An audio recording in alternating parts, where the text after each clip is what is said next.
It's time for us to check back in with the thread that runs so true. If you missed any of the previous readings, you can just look in the description below for a playlist. The spray of water splashing from the car wheels was bright as polished silver in the bright October sunlight as we dashed up the little Cavern Creek Road.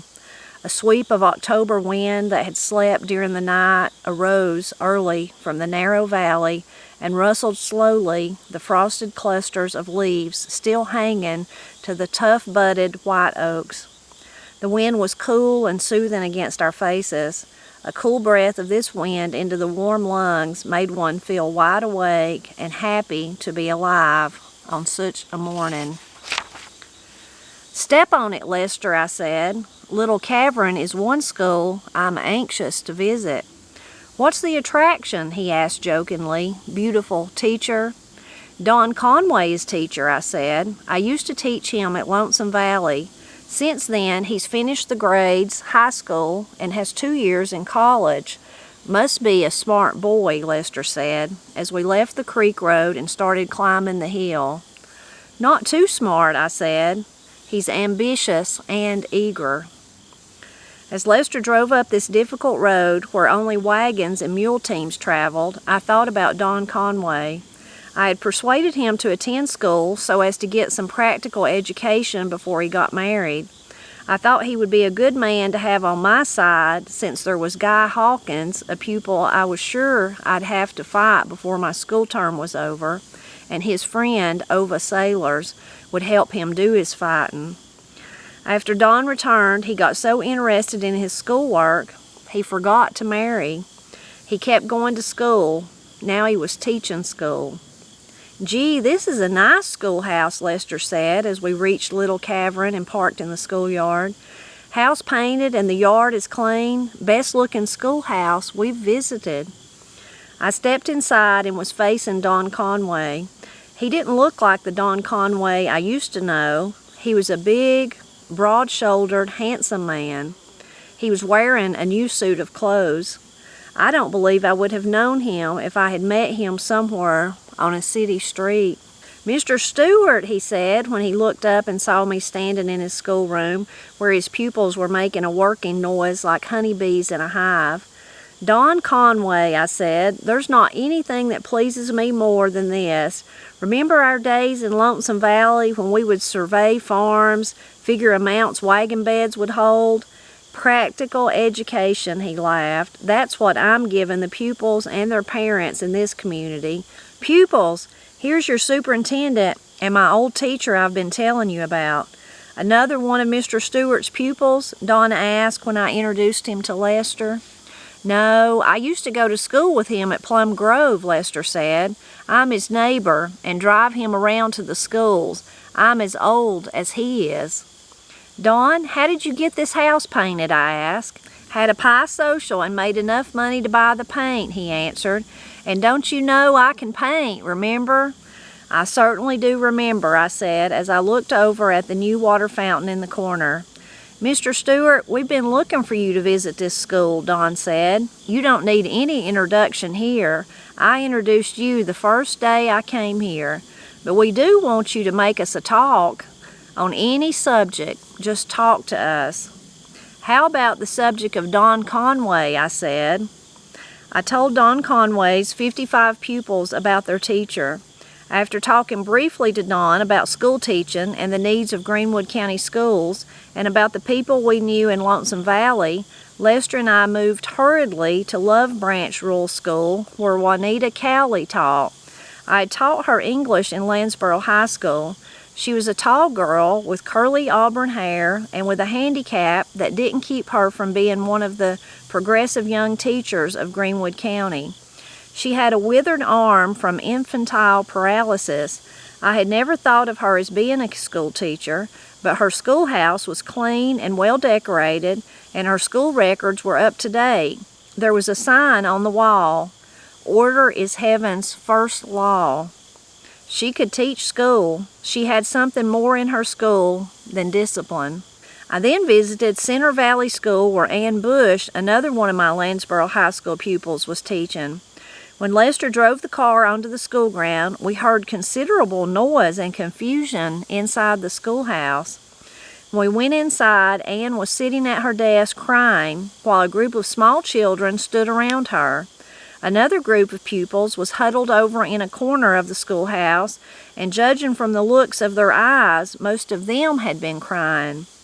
"What's the matter, Miss Bush?" I asked when I walked up the broad aisle to her desk. "Mr. Stuart, I'm going to resign this school," she said, weeping. "Why? What's wrong?"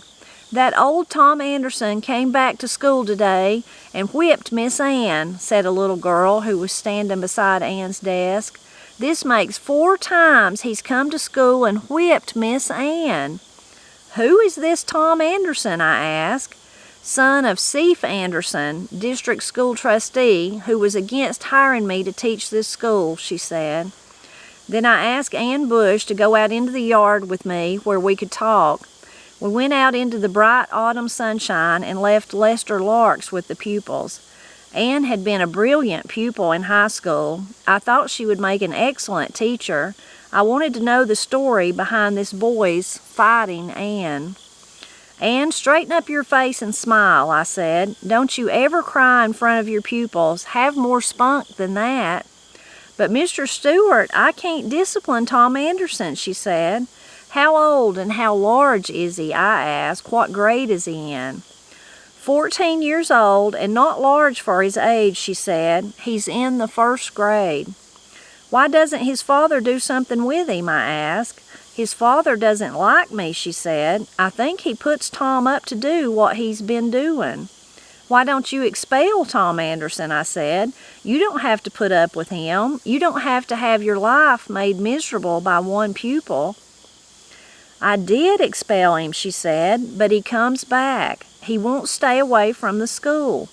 He sits inside the schoolroom about an hour or 2, makes remarks, and disrupts my class. Then when I say something to him, he starts a fight. He has fought me 4 times in the last 2 weeks." "Where do Andersons live?" I asked. "Right over there," she said, pointing to a shack not more than 300 yards across Center Valley. "Ann, go back to your pupils," I said. "I'm going to Anderson's." "Mr. Stuart, they are fighting people," she said. "If I were you, I wouldn't go." Ann went back to her pupils. I walked across Center Creek and up the low rolling slope to the little log shack at the foothills. I knocked on the door. A middle-aged woman came to the door. "This where Andersons live?" I asked. "Yes, I'm Mrs. Anderson," she said.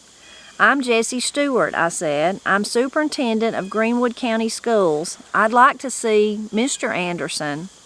"He's working across the hill," she said. "Mrs. Anderson, I've come to see why your son Tom isn't in school," I said. "Tommy didn't feel very well this morning, and he came home about 11 o'clock, she said." "He felt well enough to whip his teacher," I said. "I'd like to take Tom back to school with me." "We're not having any school over there," Mrs. Anderson said. "It's not because we don't have a good teacher," I said. "I used to teach Ann Bush. She's a good student, and she's a fine young woman. The parents need to cooperate with her. One of the district school trustees needs to help her. I'd like to see Tom." Mrs. Anderson brought Tom to the door. I was surprised. Here stood a 14-year-old boy that wouldn't weigh over 110 pounds. I wondered if I had bragged too much and too soon on Ann Bush. I didn't see why she couldn't discipline this boy. "Tom, I want you to go back to school with me," I said. "Come along. I'll take care of him, Mrs. Anderson. If your husband comes in, you send him over to the school, too." Then I took Tom by the hand so he couldn't run, and we walked across the valley and talked pleasantly together. However, Tom did tell me he didn't like Ann Bush and that his parents didn't like her. He told me he didn't like school teachers and that he wasn't going to let old Ann Bush finish teaching the school. When we walked into the schoolroom, approximately 50 pupils became breathlessly quiet. "Now where did you fight your teacher, Tom?" I said. "Right here's the spot," he said, marking the spot with his big toe. "Here's where I lambasted the daylights out of that old thing." "Miss Bush, have you a paddle?" I said. "You ain't a-spanking me," Tom warned, trying to jerk his hand loose from mine. He tried to bite my hand. "I don't have a paddle, Mr. Stuart," Ann said. Right on the spot where he had fought her that morning, I sat down in a chair and put him across my lap and started to spank him. Even Guy Hawkins, bully of Lonesome Valley School, did have the decency to come back after school to whip me. He didn't try it in front of the pupils. I never believed in punishing a pupil in front of others, but I wanted this lesson sent home in this district.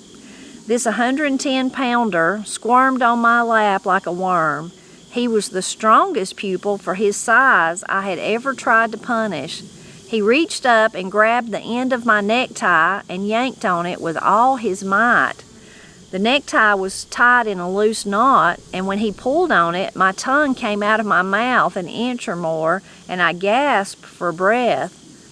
Then his brother, little Cease Anderson, leaped over a school desk to get me, and he had a sister in school that started screaming and grabbed a geography book. "We'd like to help you, Stuart," Lester Larks laughed, "but I'm not allowed to touch a pupil." Ann Bush grabbed his brother, little Cease, and held him. I got up from my chair and held Tom with one hand while I pulled at the necktie with one hand, and Tom pulled at it with two. We broke the necktie and I was free. But before we broke it, I almost fell to the floor. That was the nearest ever a pupil came to getting me. I caught a few long breaths while Tom kicked my shins with his feet and pounded my stomach with his fist. When I was through with Tom, he was willing to sit down. He was willing to behave. Then I put little Cease across my lap. I used my left hand on him. Mrs. Anderson must have gotten word to her husband. He arrived at the schoolhouse just when I had finished spanking his sons. "What's going on here?" he asked. "Now let me tell you all something," I said. "This goes for you, Mr. Anderson, too. If ever another pupil fights this teacher, that pupil is going to be sent to a school where he won't be able to fight the teacher. Miss Bush is not going to resign. Miss Bush is going to teach this school to the end, and we, the Greenwood County Board of Education, and I will see that she does. The first boy that attacks Miss Bush will go to the Kentucky Reformatory." Big Cease Anderson's face turned crimson. "Miss Bush, I want you to promote Tom Anderson to the 2nd grade," I said. "If he does well enough in the 2nd grade, promote him to the 3rd. You got anything more to say, Mr. Anderson?" "You had no right to come to my house and get my son," he said. "He has no right to come back to this school and fight his teacher after she expelled him," I said. "He's not going to be expelled anymore. Next time he tries to fight Miss Bush, we'll have you and your son in court." Cease Anderson went out and picked up the double-barreled shotgun he had left leaning against the wall outside the door. He laid it across his shoulder and walked silently away. The last school we visited on this day was Winston Rural School, where Betsy Sutton was teaching. Betsy had been one of my 14 pupils in Winston High School, and I had taught her again in Lansboro High School. She was a plump, red-headed girl with plenty of temper when properly aroused. Once she had reported my brother James to me in Lansboro High School for pulling her hair. "I'll slap his face until it's red," she told me, "if you don't make him behave." She was now probably the best teacher in Greenwood County. Her Winston Rural School was a model school. When I spoke to her pupils, I told them of my experience in this community, teaching my first high school, and how their teacher and the other 13 pupils had made me study to keep ahead of them. Betsy's pupils laughed. Then I told them to pay her back, that I wanted them to make her work. I told them to make her study ahead as she had once made me. When Lester and I started back to Lansboro over a familiar road, I asked Lester to stop at a little low house beneath some elm trees near the Tiber River. "Stuart, why on earth do you want to stop here?" Lester laughed. "Nothing in that old ramshackle house but hay. Look," he pointed at the hay bulging through the windows on each side of the house. "It's even got a pair of ears. It's even got dark, sightless eyes," he laughed again as he pointed to the windows with broken panes. I was sentimental enough to stop and stand before this old house and look over the little schoolyard and think about the 14 pupils I had taught here. I thought in a few years all the houses I had visited in Greenwood County would be gone. Large consolidated schoolhouses with spacious playgrounds, big athletic fields, large libraries, and big gymnasiums would, I hoped, replace these barn-like structures. This tumbling down lodge hall with hay bulging through the side windows for ears that listened to the wind, and the sightless dark window eyes that looked at exactly nothing, would be a sundown symbol of the schools of yesterday. Dawn Conway, Betsy Sutton, Juanita Cowley, and Ann Bush were the sunrise symbols for tomorrow's teaching in consolidated schools. This was my thought. This was my dream. There was never a doubt in my mind about my chosen profession now. I rode beside Lester Larks in our topless roadster, bareheaded, without an overcoat, through the blue, chilly wind of morning that whipped color into our faces, while blankets of innocent frost covered the earth and made the trees look like tall, white ghosts. We rode through the golden rays of October and November sun, through the wind-driven swishes of icy rain, through the bullet-pelting grains of sleet that stung our faces, and through the millions of flakes of soothing snow. We often lost our way in the storm clouds on the ridges, but we visited the schools. As we went from school to school, I could not help wishing that members of the Kentucky State Department of Education were in automobiles following us, and as we walked the little paths to these one-room schools where it was impossible to take a car, I wished members of this department would have walked with us. I had visited the State Department of Education in Frankfort. I had been in their well-heated, well-lighted, and comfortable offices. I thought they were too far removed from the frontline schools. In all they had written and sent to me, a superintendent in their vast school system, not one sentence had any red blood in it. Their pamphlets were too dry. They were without guts. One of them might have written a red-blooded book with plenty of guts in it, instead of bloodless, dry-as-dust pamphlets, if he had been along to see the ground roots of American democracy, ground roots that penetrated deeply into this rugged American earth. Where was their vision? What was to be the future progress of our schools? What would we teach to improve our people? How would we teach it? How would we lift the qualifications of our teachers? How would we build for a greater, happier, and more prosperous tomorrow? How would we conserve our natural resources? There were 1,001 things that needed to be done. There were 10,000 things I wanted to say about schools and school teaching. I couldn't begin to say all the things I wanted to say.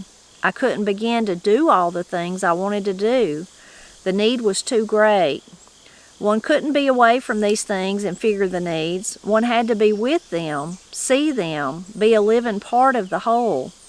For when one was a part of the rock-bottom reality, then he could have a vision for vast improvement. The thought must precede the action. Vision. First, good roads until we could have consolidation of schools, then consolidated schools. Well-qualified teachers who would teach pupils how to get along with one another. Teach them elementary principles of health. Help them find a vocation in life and work toward that vocation. Not let the talent of any pupil born upon this earth with a fair amount of intelligence be lost to the whole of humanity. Teach them to protect and, where possible, rebuild natural resources that had been selfishly destroyed by lust for the dirty dollar. Teach them to think about good, honest government of the people, by the people, and for the people. Teach them, thousands and thousands of them, with good minds and character, to be teachers. Pay them a living wage and not the death-colored wages they now received. Teach those who went into other professions to give support to the school system and their communities. And above all, teach them this: whatever talent you have as a school teacher, governor, or a shoe repairman, do your job well and honestly and with fairness to all people. And teach him who didn't have any talent at all that he could at least be a good citizen.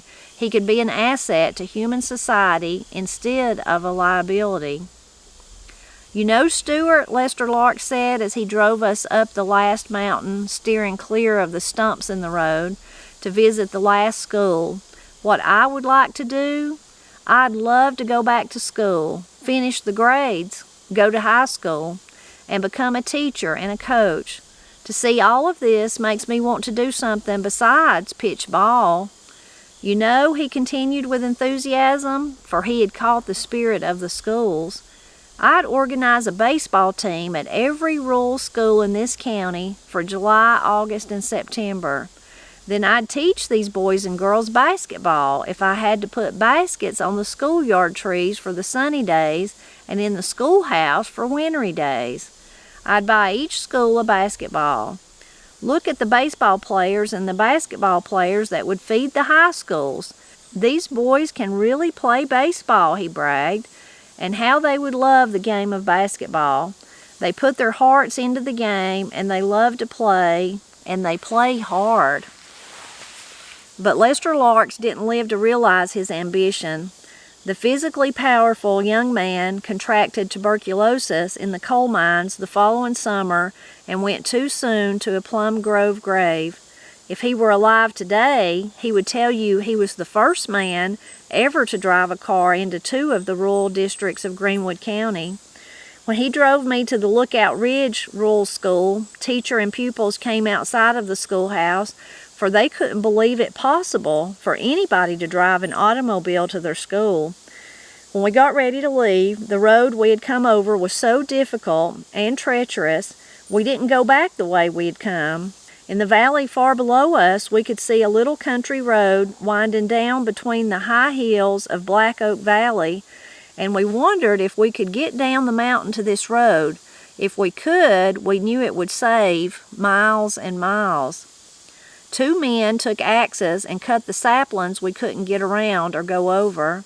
They rolled the big stones away. They opened up fences around pasture fields and took down panels of paling from gardens. People were cooperative enough to let us drive through yards and pig pens and barn lots. They helped us choke wheels and use handspikes. They helped us take this car where never a car had gone before or since down to the valley road. This was the last school in Greenwood County that we visited. After we reached the valley road, Lester had difficulty driving his car, for it shimmied from one side of the road to the other.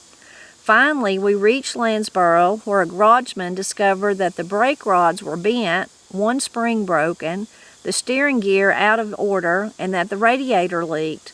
Lester sold his car for $25. The engine was all that was any good. He had received from me $70 for himself and expenses. My school board was generous enough to allow me $20 more after I'd spent the $50 they had appropriated to complete my enjoyable visit to 82 Greenwood County rural schools. So we'll stop right there today. More excitement, definitely, for Lester and Jesse in this part. At the very beginning, there's 2 parts that are actually it was the very beginning, and then another part where he's talking about their drive in both of them. What beautiful descriptive language Jesse uses. It just is almost like poetry. The very beginning where he's just talking about them driving, he says October wind that had slept during the night. I really love that. He says the October wind that had slept during the night. So it had the wind had laid that evening, that night, and then it had, was back up and blowing on them. And he talked about how it was, when you inhaled it into your lungs, it made you grateful and happy to be alive. It's interesting that they drove all those places, but then that they drove all those places, in a roadster without a car without a top, like a convertible. And in the beginning, Jesse described that the reason that was a card that was better suited to that. So I guess for sure it was. Interesting, all the different schools they went to in this part, how it was people that he had taught. So of course it was nice to visit Don Conway, the very first one, and if we remember at the very first of the book, Don Conway played such a huge role in that part where he did have to fight Guy Hawkins, even though he didn't want to, he had to fight him. But Don Conway was a huge part of that. And Don Conway's father was the trustee, and Jesse stayed with him until they got in a little fuss, and then he, over the girl spitting the tobacco juice, so then he moved somewhere else. But I liked the part, what he said about Don Conway. I don't think Jesse was being cruel or anything when he said, Lester said, well, he must really be smart, and he says not too smart, but he said he was ambitious and eager.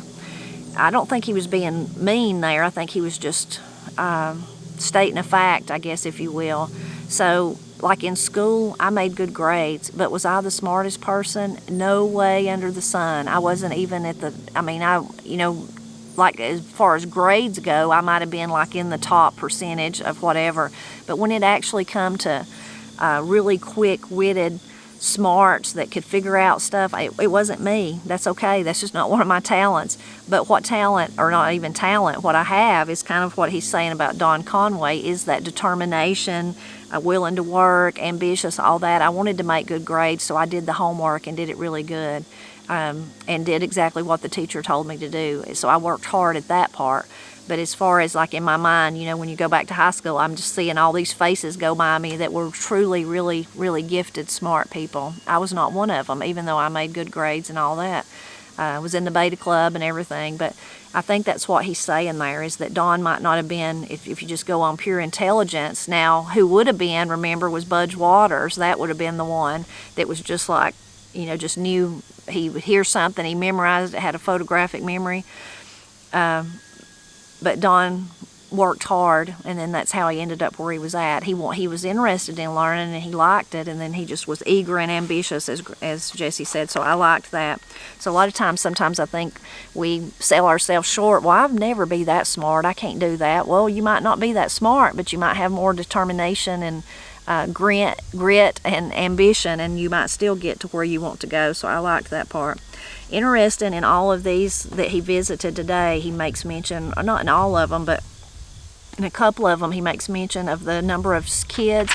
And again, it was, I think, 55 pupils at one school, at Don's there, I think. And then another one, he says 50, approximately 50. So these were fairly large schools when you think about them being way back in the, back in the sticks, back in the middle of nowhere. I really liked another, when he visited Juanita Cowley.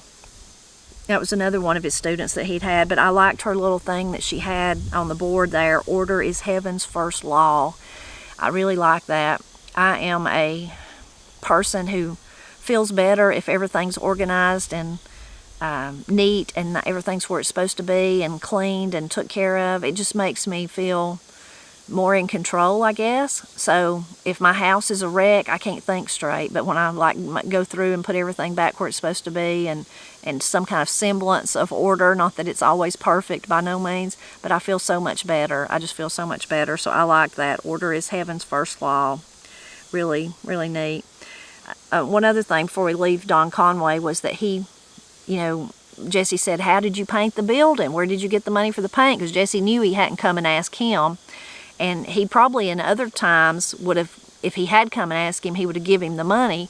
But remember, this is the time when Greenwood County schools there are totally broke and they have no extra money, so he couldn't have given Don some, even if he had said, hey, I'll paint the schoolhouse the way Jesse did, way back when.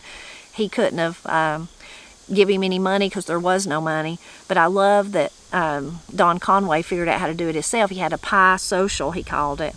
So I've never been to a pie social like that, but I've heard so many wonderful stories about it. And they did it in other places too, not just in Appalachia, but often people would make the pie. Maybe the lady or the young girl would make the pie, and then the men, the unmarried men, the prospective suitors, I guess, they would bid on it and try to outbid each other. And whoever won the pie then got to, you know, talk to the girl or sit and eat pie with her or whatever. Also, a box supper or box dinner was that same kind of format was used. So I liked that Don Conway just went on his own and decided to work really hard to get that done, you know. So that was really interesting.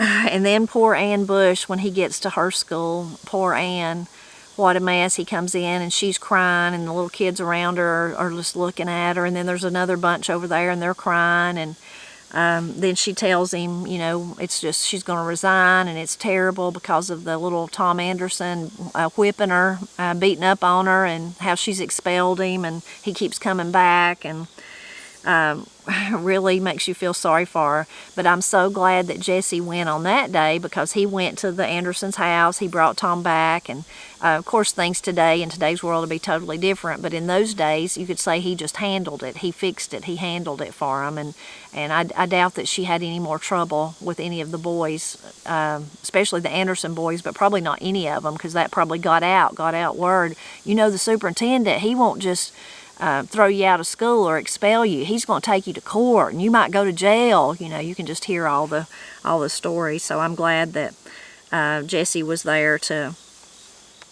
actually help her on that day.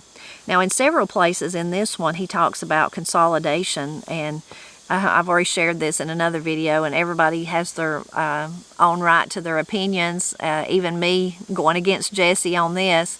But I'm against consolidated schools. I love those little small schools.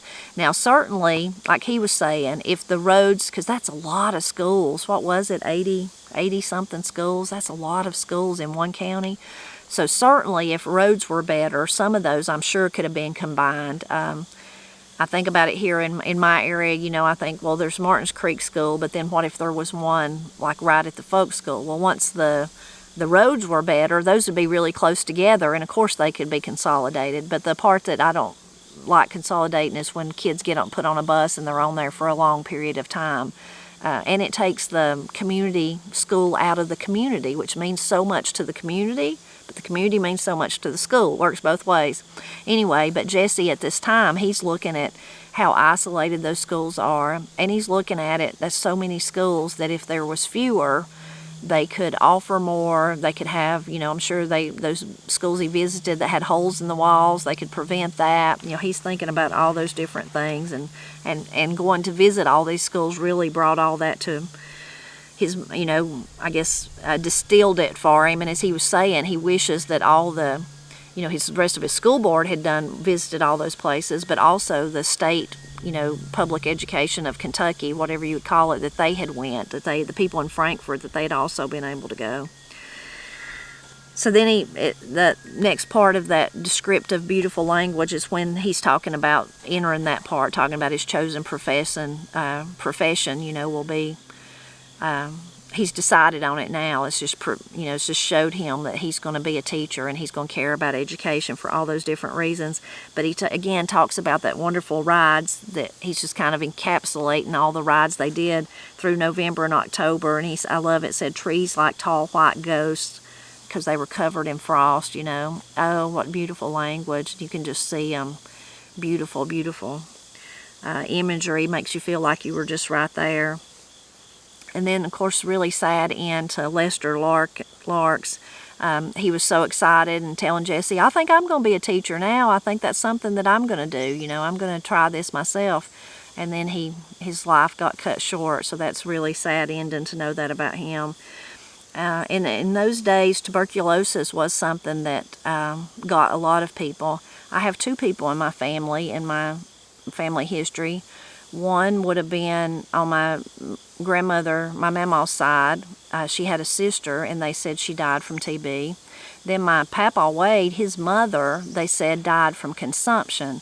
Now, in those days, sometimes they called tuberculosis consumption, but also it's true that this was in the days when, in the early 1900s, it could have been, she could have had something else. It could have been, you know, could have been something else. But I've often wondered if she had tuberculosis too, if that's what she died from. So that was a sad ending that Jovial Lester, we found out just a year later, he was gone. And then the very last part, just the amazing when they're at that school, and this is after he said that Lester, didn't make it. Even a year later, he was in the graveyard there.